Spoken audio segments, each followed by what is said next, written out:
If there was one thing that established Jeff German as one of the top reporters ever in Las Vegas, it was trust. Trust that his readers had that he would always deliver an accurate, compelling story to the very best of his ability. He'd always keep his word, on the record, off the record, on background. Jeff knew that as a journalist, that the trust that sources had in him was his whole card. Trust was his ticket into the biggest stories of his time. Let me give you one example. Right now, our team's involved in complex litigation on behalf of the people of the state of Nevada. It's a critically important case involving the potential for hundreds of millions of dollars benefiting our state. Other than our group and our attorneys, Jeff German managed to make himself the one person who knew that a massive lawsuit was underway. He broke this story. Ultimately, Jeff's devotion to the job, to stand up for the underdog, that determination to tell a story no matter how unflattering or twisted it became, cost him his life. When a group of employees at the Clark County Administrator's Office felt threatened due to their boss's bizarre office behavior, they turned to Jeff, knowing he would never burn them. It's ironic that after facing down mobsters and the most powerful positions in government over decades, Jeff apparently died at the hands, according to authorities, of Robert Tellis, a bizarre little man in a little-noticed county office that rarely came to the public's attention. At the same time, Tellis was probably the only one who ever tried to take on Jeff. No one else was that short-sighted, that self-destructed. Ever since Don Bowles, an investigative reporter for the Arizona Republic, was killed in a car bombing in 1976, word got around that killing a reporter would mean the end of your career, the end of your life as you knew it, the end of your freedom.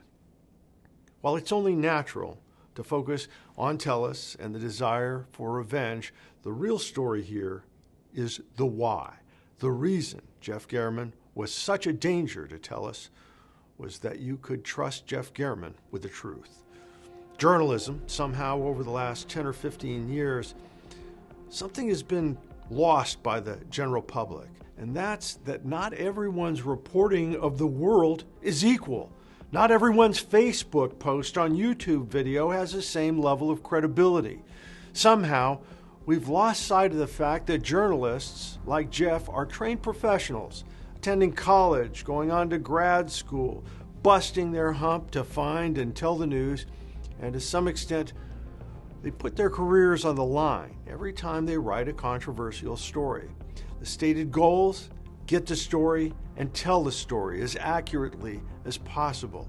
Journalists don't build houses. They don't engineer new cars.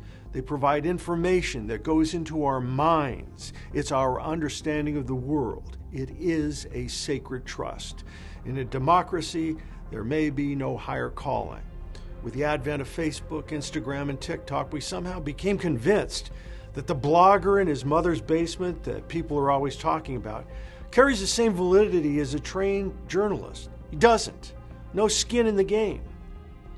You knew that when Jeff said in a Review Journal report that Tellis was committing misdeeds as a Clark County public administrator, you knew that Jeff wasn't providing mere entertainment. He wasn't selling newspapers with half-truths.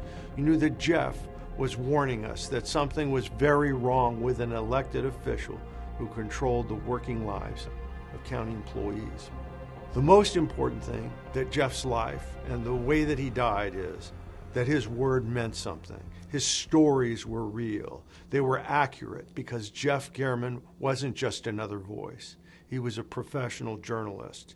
In any democracy, but especially right now in America, that is, without question, one of the most important jobs any of us can have.